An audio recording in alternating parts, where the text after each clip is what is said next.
I am Owolabi Oladejo, and I'm very excited to share with you some of my thoughts on how to rescue our dear country from the cliff. The topic for today is imperative of Nigeria's rebirth, the pathway to peace and progress. Before we begin, I would like to acknowledge the support and guidance of my friends, colleagues, and mentors who have helped me to develop and improve on this subject. I would also like to thank the university administration, the Department of Political Science and International Relations for providing me with this great opportunity. I hope this lecture will be informative, engaging, and enjoyable for you. I have prepared a PowerPoint that summarizes the main points and highlights of my lecture. You can find it on the screen or on your devices. If you have any question or comment, kindly feel free to raise your hand or use the chat room. I will be glad to address such. However, please note that for now, this is not question and answer session, but rather a presentation of my thoughts and arguments. Therefore, I will ask that you please limit your questions and comments to the end of the lecture or during breaks. This way, we can ensure that everyone has a chance to participate and learn. Thank you for your attention.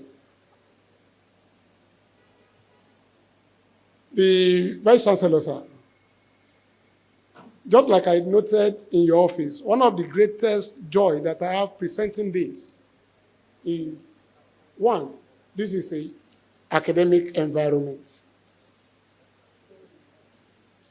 Two, this is a Christian university. I will want us to please do ourselves a word of good by ensuring that even after now, we continue to interrogate this. Nigeria is often hailed as giant of Africa, but Nigeria stands at a critical juncture in its history.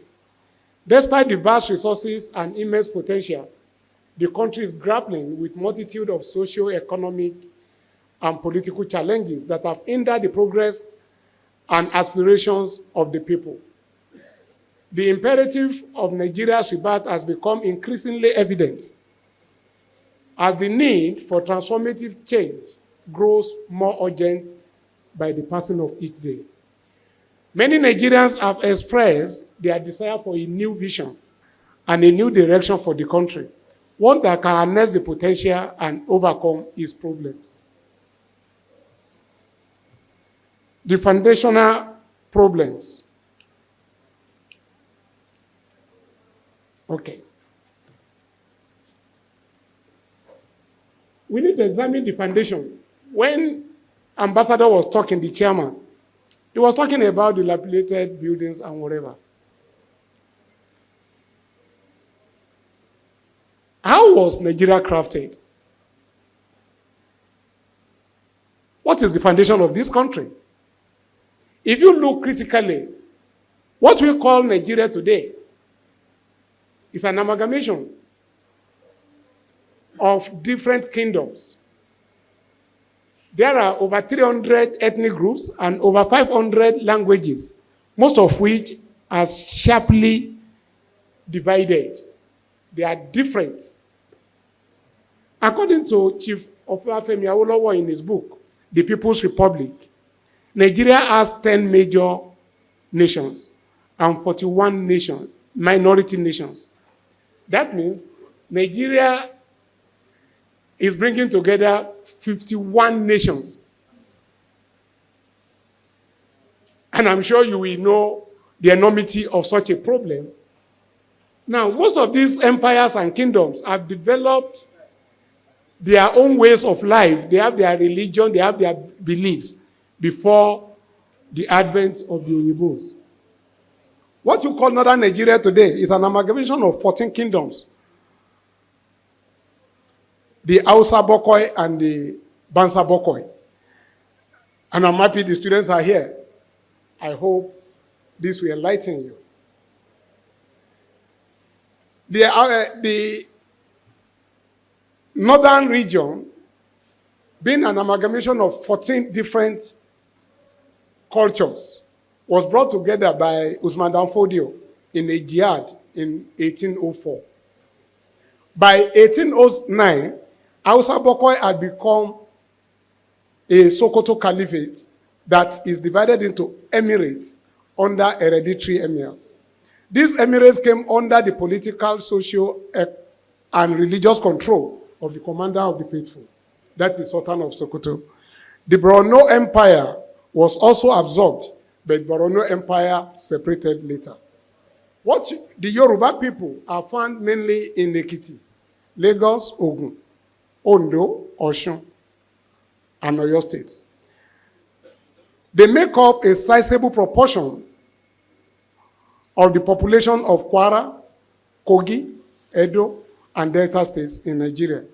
There are also people of Yoruba descent in other African countries, such as Egypt, Ghana, Togo, Sierra Leone, Burkina Faso, Ivory Coast, Liberia, and even outside Africa, we have a good number of Yorubas in Brazil, Cuba, and the rest. Yoruba people are not monolithic, but they have an history of good governance, and they have their culture of what they believe is good. The Igbo people are an ethnic group primarily found in Abia, Anambra, Ebonyi, Enugu, and Imo State. A sizable Igbo population is found in Delta and River states. The Yorubas have early contact with the missionaries. This gives them an edge educationally. Again, the Yorubas have an edge when it comes to political participation. For instance, the first set of people to participate in election in Nigeria are the Lagosians. When Ubat Macaulay, popularly called the father of Nigerian nationalism, formed Nigerian National Democratic Party in 1923. That party won elections into Lagos Legislative Council in 1923, 1928, 1933. That means by the time people are talking of elections or politics, it's not new to Yorubas. Now, how Nigeria was crafted. I want to delve into some history here so that we will get the background of where our problems are coming from. Europeans got involved in the slave trade in West Africa around 1650. Lagos became a major slave port in 1700 into 1850 and was annexed on August 6, 1861. Became a colony March 5, 1862. Slavery was outlawed in 1807. But under the guise of policing and discouraging slave trade, British government remained in Nigeria, but they were merely expanding their political territory and economic frontiers. By 1820, British made connection with Caliphate. The Caliphate was a loose confederation of emirates that spread up to the present-day Cameroon, Burkina Faso, and Niger, with a population of between 10 and 20 million. It was dissolved when British and German army conquered the area in 1903 and annexed it into a newly established Northern Nigeria Protectorate. British colonial administration met a vast territory under the firm control of the emirs. The hierarchical political structure was ideal for the system of indirect rule as the British, which lack appropriate personnel and infrastructure, have to rely on the emirs to rule. And that's the meaning of indirect rule. But by this time, Yorubas were busy fighting each other. So you have the Owu War, you have the Ijayi War, you have Ekiti Parapọ̀, and all those. So while the caliphate was consolidating and spreading, Yorubas were busy fighting each other. During the so-called Scrabble for Africa, European powers of the day gathered in Berlin from November 15, 1884 to February 26, 1885. After the 3-month conference, without the consent of Africans, boundaries were arbitrarily and hastily drawn to form countries of diverse ethnic groups and mosaic cultures. That conference established the partitioning of Africa and legitimized the process of making Africa the resource yard for the 14 European countries that gathered. They, as conquerors of Africa, assumed the position of legitimate owners of the people and the resources of Africa. They determined Africa's political, economic, and social fate, and anyone that dare challenge them will be forcefully removed. The colony established a protectorate over most of Yoruba land between 1890 and 1897 and was incorporated into the new Southern Nigeria Protectorate in February 1906. The formation of Southern and Northern Nigeria Protectorate transformed Britain's purely economic and commercial activity. By the time they gather, the missionaries, their interest, the interest of the missionaries, and the interest of Britain in politics were consolidated. And so they assumed rulership over the whole of Nigeria. Now, when we now say they assume rulership, what are we really talking about? We are talking about a country without boundary. Why? Most nations that I know, we have identifiable boundary, saying this is where this country starts and that's where it ends. But not Nigeria. You will have particular features that determine who is a Nigerian. What are the features you expect? But for Nigeria, what do you have? In the north, clearly there was no boundary.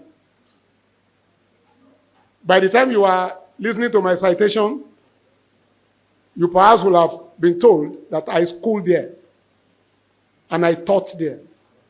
And I know I will cross boundaries. You just strike. And that's all. We have the same thing here, Cameroon. That's where you have your Bakassi issue. Because there is no clear boundary. And this is now bringing a problem. How do you govern a borderless country? So what you have is that an average Hausa man, Fulani, or Yoruba, or Igbo, we rather respect the affinity they have with their brothers at the other side. That means a Kanuri person, by the population, there are about 4 million in Nigeria. But we have 3.7 million Kanuri in Niger, in Chad, and Cameroon. And they are all Kanuri, they speak the same language, they have the same culture. So what they do is, when it pleases them, they cross over to Nigeria. For instance, they do it easily during elections. Right? So that is the problem. Now, we have what we call disproportionate regional size.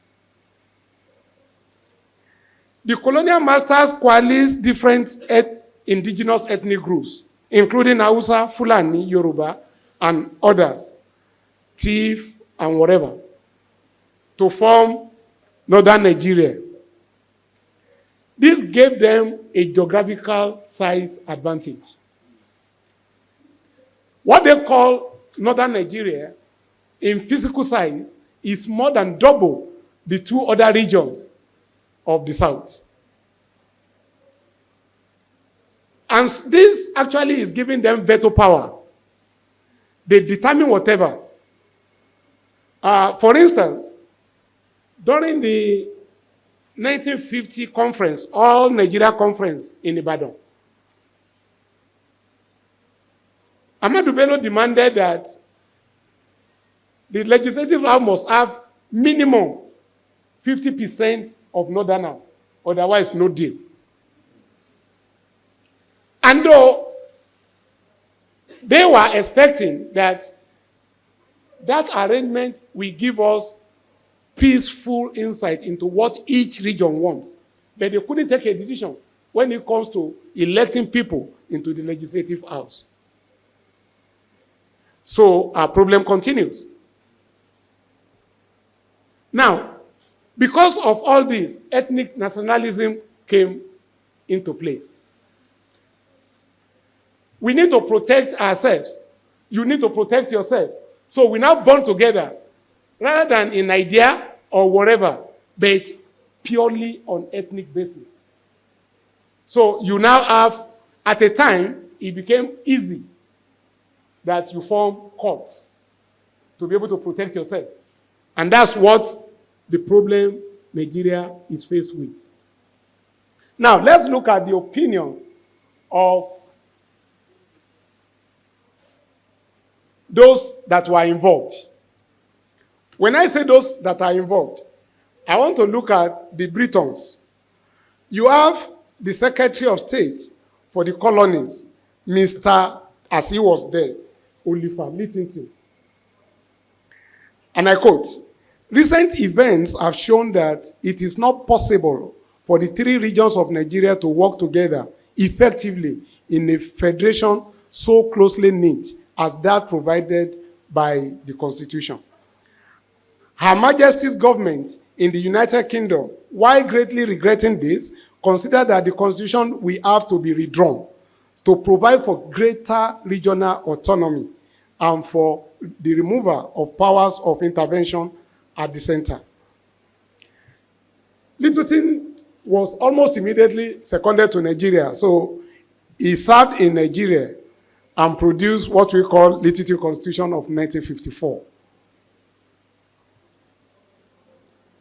That was the basis for federalism at first in Nigeria. Now, there is another man called Sir Peter Smithers. Peter Smithers was private secretary to the Minister of State and Secretary of State in the Colonial Office in London. 40 years after his retirement, he wrote a newspaper article in Times newspaper, London, on July 15, 1998.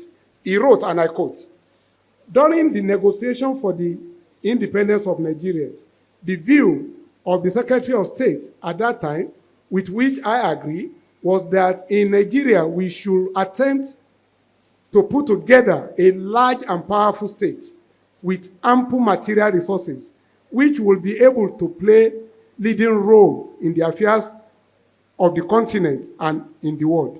This was attractive, but it involved forcing several different ethnic groups and cultures into a single political structure. The negotiations were complex and very difficult.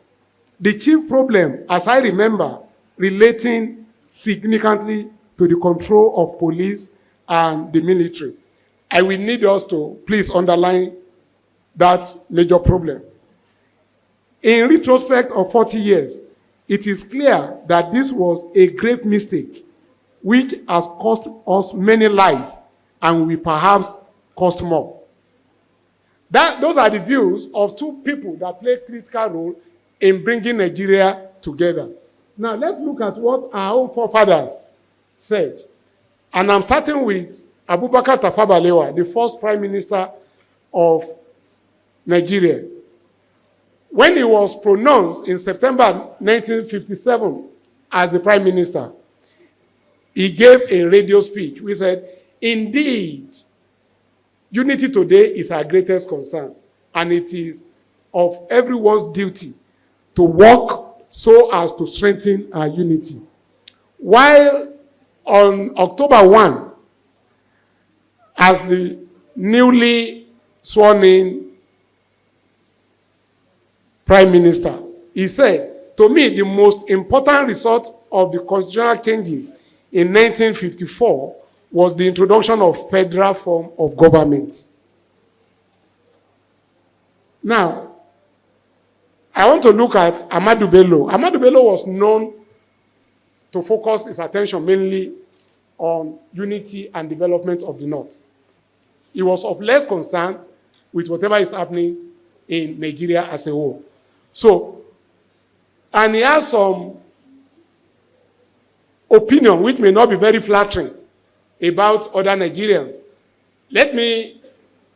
Ahmadu Bello gave an interview to BBC, and this is what he said about some Nigerians. He said the Igbos are the Jews of Nigeria, whose sole purpose was to dominate wherever they find themselves. That's in a BBC interview in 1964. The Igbos are more or less a type of people whose desire mainly is to dominate everybody. If they go to a village or town, they want to monopolize everything in that area. If you put them in a labor camp as a laborer, within a year, they will try to emerge the S-man of that camp. That's his opinion of Igbos. Now, let me move to what the opinion of Awolowo is about the country called Nigeria. From our study, I'm quoting from his book, Thoughts on Nigeria Constitution, and I'm quoting from pages 48 and 49. He said, "From our study of the constitutional evolution of all countries of the world, two things stand out clearly and prominently. First, in any country where there are divergence of language and nationalities, particularly of language, a unitary constitution is always a source of bitterness and hostility." Awolowo went on to describe Nigeria as a mere geographical expression. Now, I hope I've been able to give you the background as to why we are having problems in Nigeria. Then the colonial administration. We had 10 governor generals between 1914 and 1960.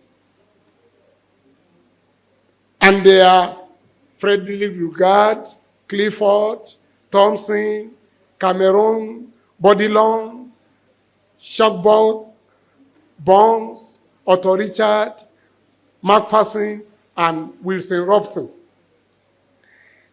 The fact that you have all these within that short period already show you there is trouble in the land. Right? How long do these people stay? It's difficult. Colonial politics and economics tended to benefit only the elite and the dominant groups. So the minorities were always agitated. Now, towards independence, colonial British administration institutionalized divisive politics. Can we move? Okay. Towards independence. Now, what happened towards independence is they are trying to build on a pyramid. That's the way I look at it. At the base of that pyramid is institutionalized divisive politics. And you have lingering ethnic rivalry. You have unresolved physical. I will talk about that shortly. And then you have polarization, religion, and tribe. Now, I spoke about physical. This thing that is not working. Okay, let's move. So the first question, what are the wedge issues? What are the issues that is making it difficult for us to come together, wedging our aspirations? The first question is, who is a Nigerian? If you want to rule over Nigeria, you should be able to know who you are ruling over. So who is a Nigerian? The young man that just strolling from Niger for the purpose of smuggling or for the purpose of election or whatever, is he a Nigerian? The young man that came into Nigeria because there is grass somewhere and he needs to move around, is he a Nigerian? So the question we need to ask is, one, who is a Nigerian? The next question we need to ask is, actually, we want democracy, but what is democracy? I'm lucky there are professors around that can define democracy. Maybe government of the people, by the people, and for the people.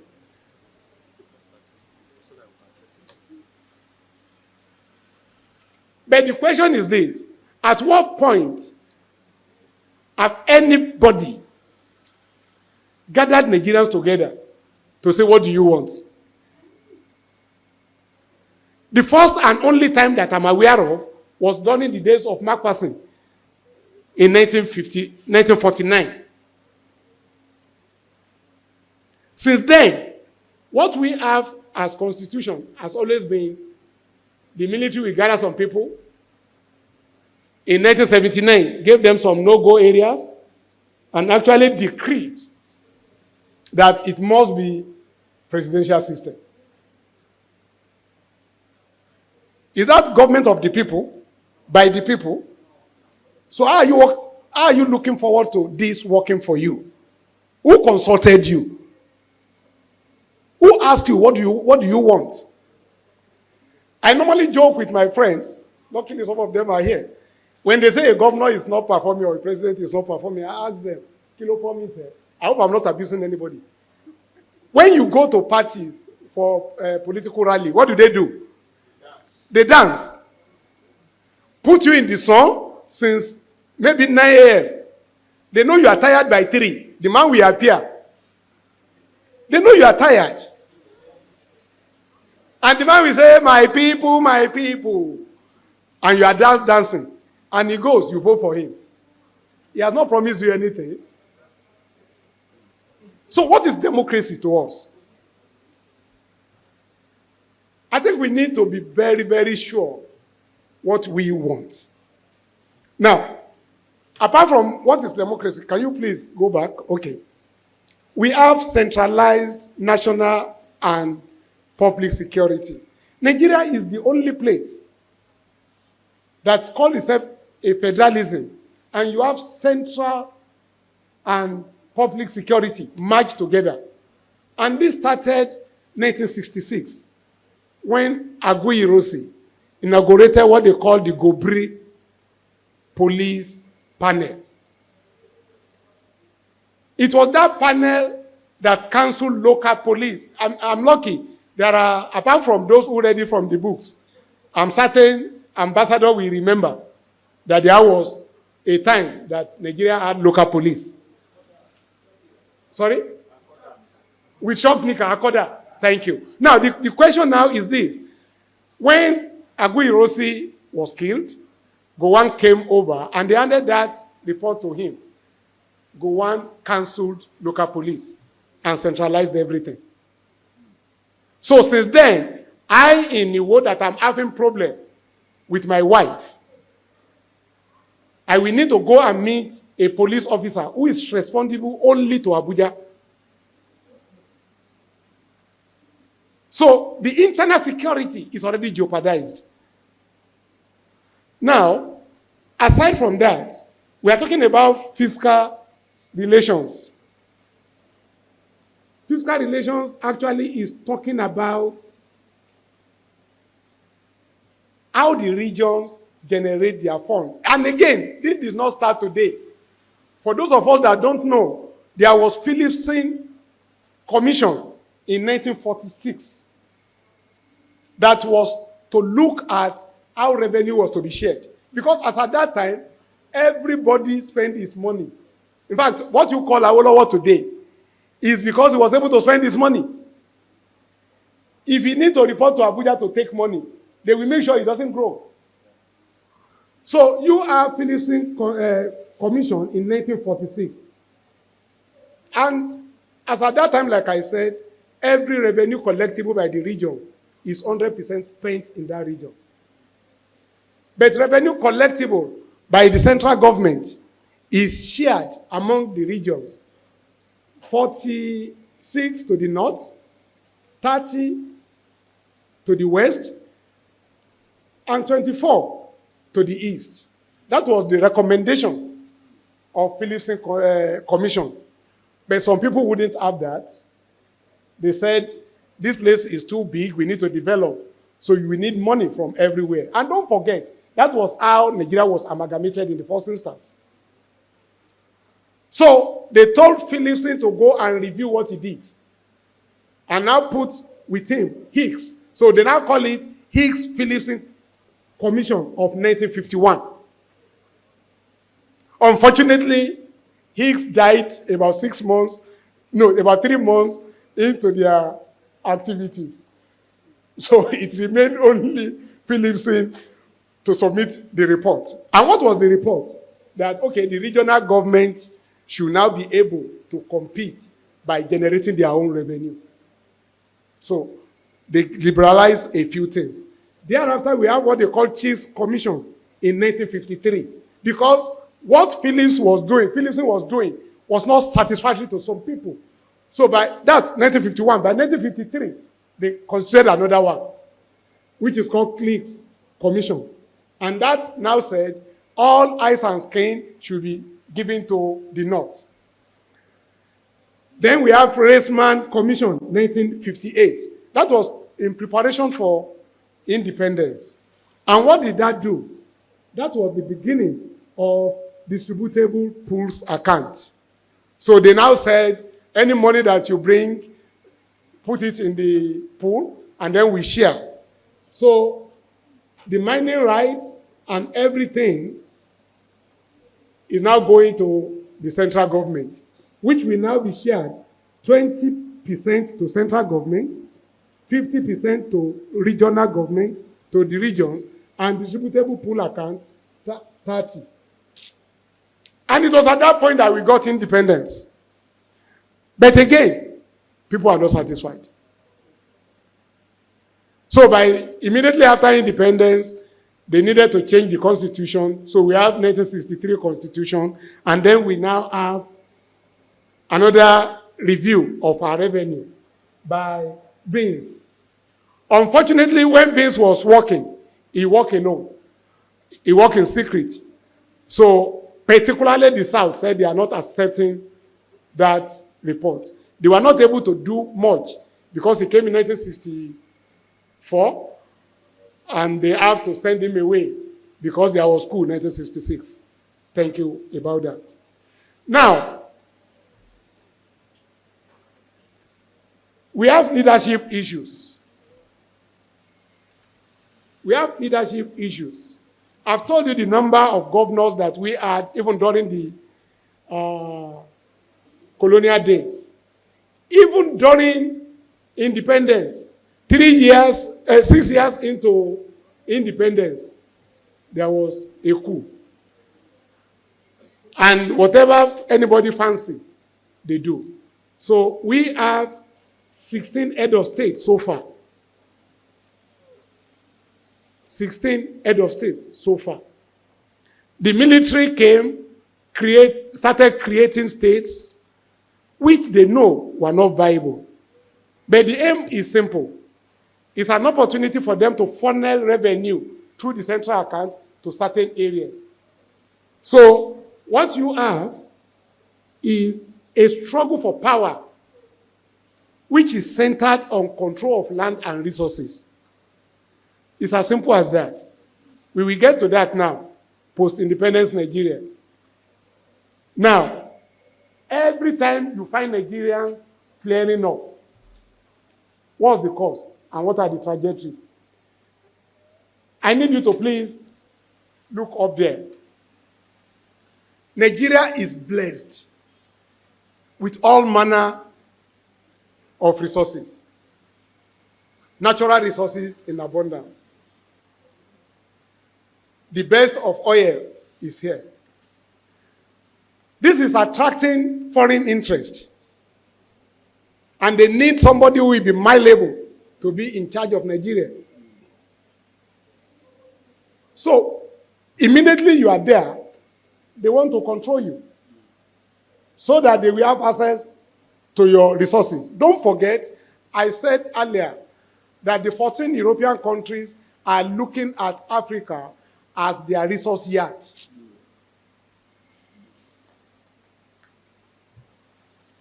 Now, we have settler colonialism. This simply means Usman Danfodio, a Fulani scholar that launched religious war. Please watch my hand. I said religious war. It's in parentheses. In 1904. And essentially to purify Islamic practice. But we need to interrogate certain things. How does that come to killing all Hausa kings and replacing them with emirs? If the intention is to purify Islam, how does that come into killing every Hausa king? And anywhere they go, that has been the practice. So the idea really is this. It is called settler colonialism. They come, fight you, terrorize you, is you live or die. If you don't leave the place, they kill you. And why? They want to inhabit that land. So, we replaced British colonialism with settler colonialism. And since then, it has been so till today. They still organize to kill people, to displace them, rape, terrorize them, until you leave. Now, there is another contentious issue, which is the issue of Lagos. Each time you find trouble in Nigeria, let's do what they call first principle thinking. Why? When Britain came to Nigeria, they made sure the land was divided into mainland and island. They have Lagos City Council. They made sure they are the one there because they want to be in charge of Lagos. Lagos is an important economic hub. Now, when they left, 1957, Tafawa Balewa put Yaradua there as the minister in charge of Lagos because he can't afford to keep his eyes off Lagos. When Yaradua was to be promoted, they brought Ribadu, another northerner. As at that time, I guess there won't be any Yoruba person that qualified. Now, even during independence, they've made sure they are targeting Lagos. And I am happy to let you know, one of the problems Awolowo had with the British people and with the northern people is he was advocating that Lagos cannot be left alone. It's part of Southwest. He wanted Lagos merged with Western region. They won't have that. So Yoruba generally and Awolowo himself became a para unto them. So they targeted him and find a way. The only way they think they can deal with Awolowo is to sideline him, castrate him politically.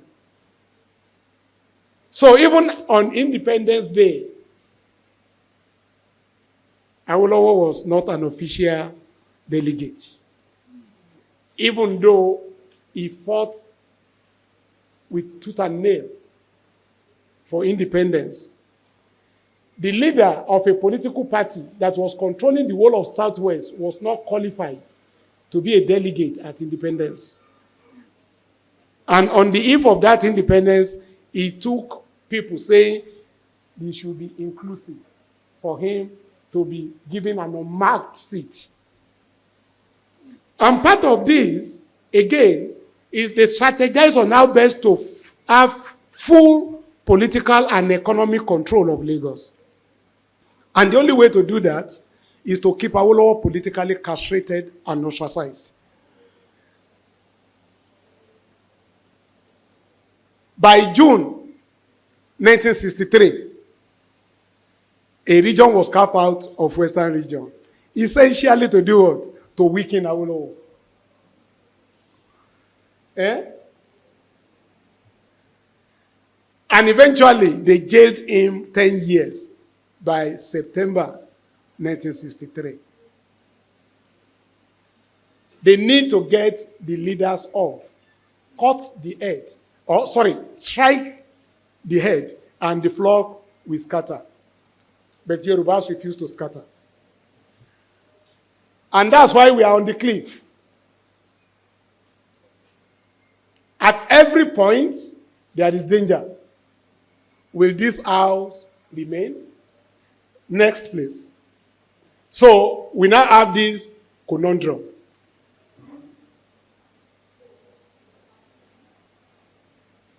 This way, that way, which way, right way. We are all confused. And what's bringing this confusion? We've succeeded in creating a society where corruption reigns, where crony capitalism is the order of the day, where we are suspicious of each other.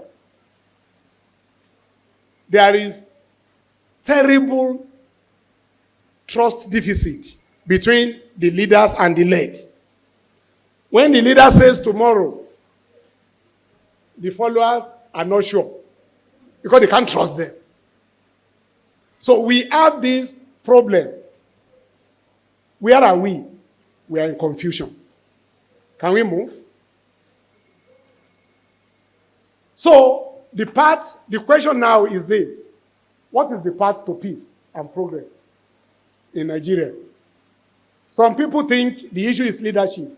Once we vote the right candidate there, everything will fall in place. Some think, let's amend the constitution. And some are thinking autonomous region. While some are thinking to your tent. So, which is the path to peace and progress? A new constitution or a new nation? Move. So we are saying that what we need is a new nation with a new constitution, a new nation that recognizes the fact that we are essentially different people, but we can work together. So we call it United Regions of Nigeria. And we are tentatively saying, can we have 6 regions where everybody will have his own constitution? Don't forget that during the First Republic, Western region had its constitution. We even have, do I call them ambassador? We even have our own foreign. Is that true? Now, these are the people you are bringing together. A set of people that believe in education to the extent that they were ready to do whatever sacrifice to educate their children. Have the first television station. Have the best stadium. These are the people you want to cage. How easy will it be? Let everybody have his own constitution and arrange the way they want to live. And we have a model that we can use.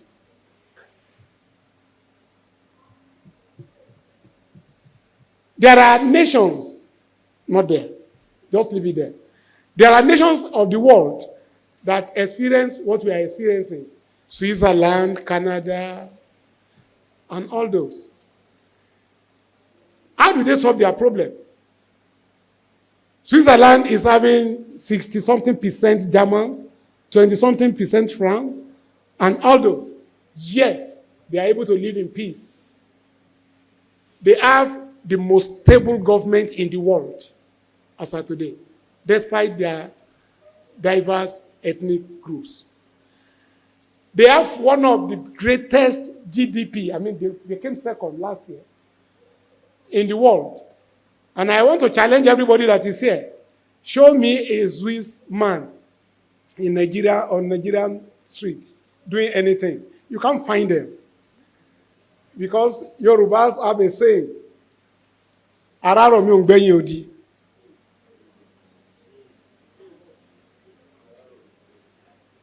If you are comfortable at home, you have no reason going anywhere. This jackpot thing is because people are not comfortable. You won't find a Swiss citizen on the street of Lagos. So, how do they do it? Can we emulate them? If somebody has succeeded in doing something good, what's wrong in looking at what they've done and see if you can emulate them? In Switzerland, they rotate their presidency. In fact, annually. So they have 26 cantons, which is now grouped into, it's like saying they have 26 states, which is now grouped into council. So they have 7 councils. The state will nominate their councillor to go and represent them at the center. The council is just 7 of them.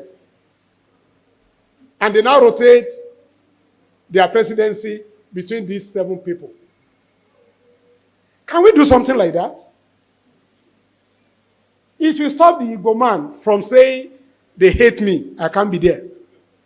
It will stop the Kanuri man from saying, because I'm not a core northerner, that's why I'm suffering.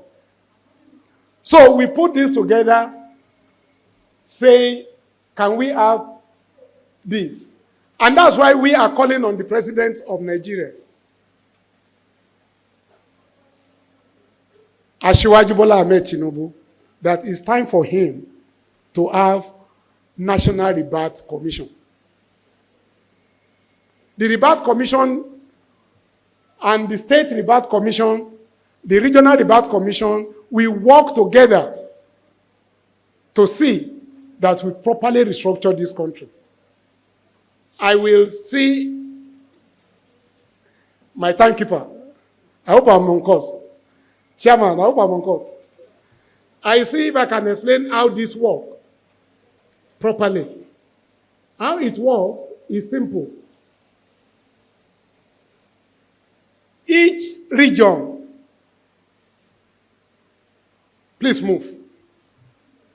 Okay. Okay. Let's talk of the implementation strategy. Open and transparent discussions.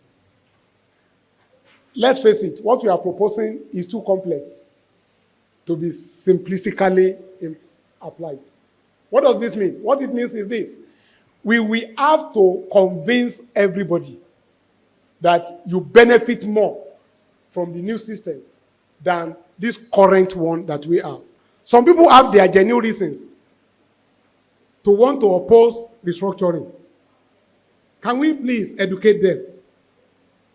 Can we please let them know and see short-term losses that they may have, what we can do about it? So we are proposing that we have open and transparent discussion to help address misconceptions, mitigate conflicts, and foster collective understanding of the restructuring objective, thereby increasing the chances of realignment that will guarantee peace and progress. How do we compensate those with short-term losses so that we can overcome resistance? How do we ensure that we get everybody to understand what we are doing? We need good conflict resolution mechanism, which will include mediation and arbitration to manage inter-regional, inter-ethnic conflicts, which will arise. It's normal, it will arise. So we need to put all those in place. And then gradual transitioning, right? Then the approach, just like I put there, you start from the word, your discussions. Which local government do you want to belong to? Not that somebody will just come and draw whatever. Then the local government, which state do you want to belong to? Then the state, which region do you want to belong to?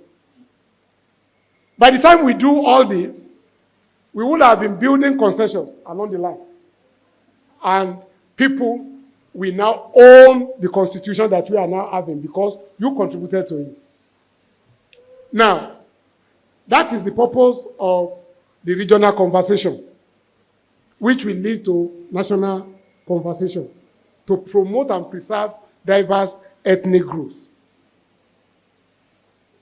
Now, the new governing structure.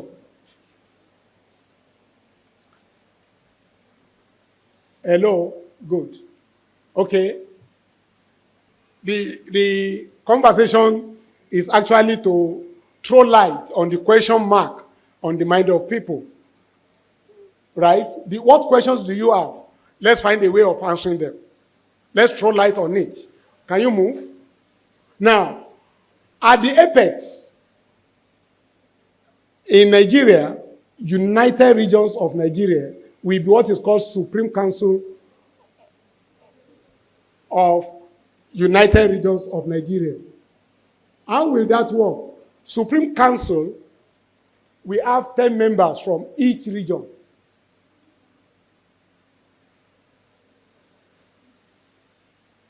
That's the parliament. It's the parliamentarian that we elect the executives. So 3 members from each region out of the 10 will serve in the executive. And each of these 3 members, we have portfolios. Now, the 3 members forming Central Executive Council will elect amongst them the Prime Minister and the Vice Deputy Prime Minister, which will be rotated every 2 years. So A is the Prime Minister today. B is the Deputy. After 2 years, A will step aside, take his ministry among the ministers, and B becomes the Prime Minister. C will be elected to become Prime Minister, to become Deputy Prime Minister. Now, there will be Council of Elders, Central Council of Elders. This council will be made up of traditional rulers from each region. So the traditional ruler from each region will congregate in Abuja. Then you will have 2 representatives of the religious bodies. Then you will have 4 people representing professionals. We are recommending commerce, law, diplomacy, and security. That is the Central Council of Elders.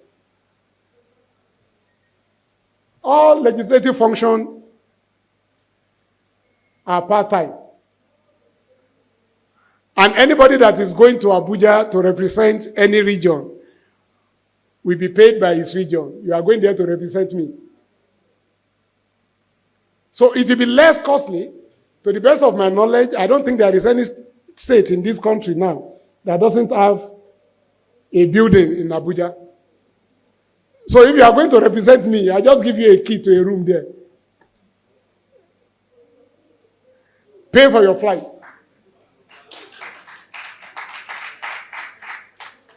And that's all. I pay your allowance for your work.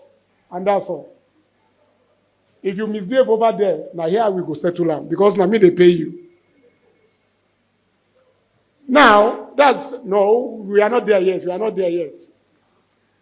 Now, for the part-time legislators, they will elect their own central speaker and deputy. The Council of Elders will elect among them the president of the country, a ceremonial position. That president must be a traditional ruler. So we have a situation that we have clear role for the traditional rulers. How does this function? In case you are wondering, it means you have to professionalize your bureaucracy. Your civil service must be up to it. And I remember during the days of Simeon Adebo, we had the best civil service, perhaps in Africa. We can replicate that. Now, for the regions, permit me to center my thoughts. Oh, okay. Go on. Oh, Central Council of State, which will mean the Central Executive Council, the Central Parliament Speakers, and the regional premiers are going to be members of the Central Council of State. Move on. Now, the rotational leadership structure, which is there, I've explained that. Move on. Yeah, fiscal autonomy. Let's go back to what even the Oyinbos left for us. It was 20% to the center, 80% to the region. So let's go back to there. So you have 20% to the center, 80% to the region. But for us, in Western region, I am saying that 80%, 30% should go to the district, which is the new name for local government. 25% will go to the province, which is the new name for your state. The region will have 25%. And administratively, somebody is looking at me and shaking his head. I can guess what you are thinking. Are you taking us back to Ibadan? No. No. That has always been the question. And the answer is here. I mentioned Switzerland the other time. Switzerland does not have centralized bureaucracy. What does that mean? What it means is this. For Western region, your Ekiti can have a ministry of agri. Ondo, we have ministry of education. I mean, like that and like that. So, where the head is becomes the headquarters. Most of you have boys' quarters, have you? Where you put the boys. And that's why you call it boys' quarters, have you? And so where the head is the headquarters. And that automatically means for the head, which is the premier, there is no election for that position. The provincial administrators are going to gather together to form regional executive council. The regional executive council will elect among them, just like you have governors forum having chairman, which is rotated. Simple. So if I happen to be the governor of, which one is your state? Kwara. Okay, if I happen to be the governor of Kwara State, and I happen to be the premier now, Anytime we are holding meeting, Kwara will host us. That's all. For the next 2 years. When we want to discuss anything about our Greek, we tell the guy in Ekiti to come for our meeting. And if you have good bureaucracy, it's no problem. I've told you it's working perfectly in Switzerland. It will bond us together. The Ekiti man will know you cannot do anything to Ibadan man. The Ibadan man will know you cannot do anything to Abeokuta man. We become bonded easily. Right. So with that, the region does not have any election. For laws, for the region, the provincial speakers, we meet to make law. That's the speaker for your state House of Assembly. We meet to make law for your region. Simple.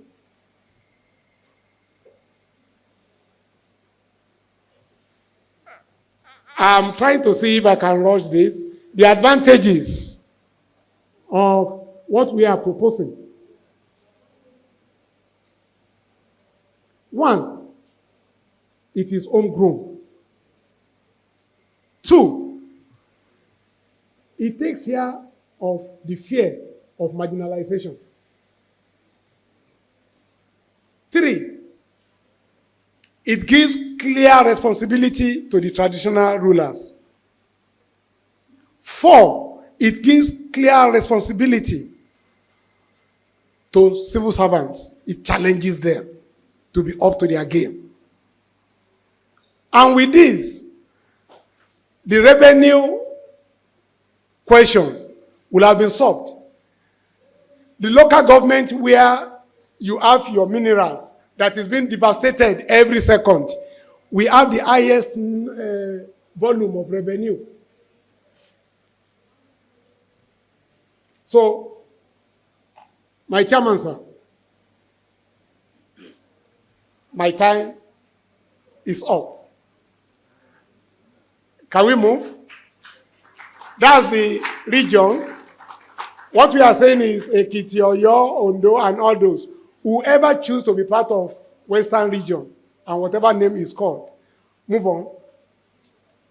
Okay, we've explained that. District administration, provincial administration, move on. Move on. Thank you. Any question?